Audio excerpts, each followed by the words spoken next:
दोस्तों, अगर आप भी इंग्लिश बोलना चाहते हैं और अपनी हेजिटेशन को ओवरकम करना चाहते हैं तो ये कुछ मुश्किल अल्फाज लेकिन बड़े अहम हैं जिनको आप याद कर लीजिए।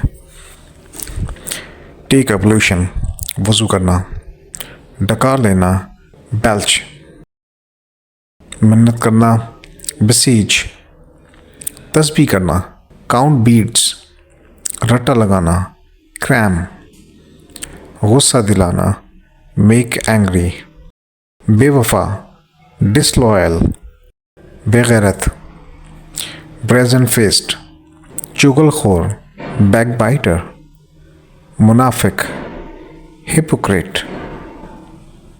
Stay tuned with the Learning Art to get updated with my new videos. Please do not forget to subscribe my channel. Thank you.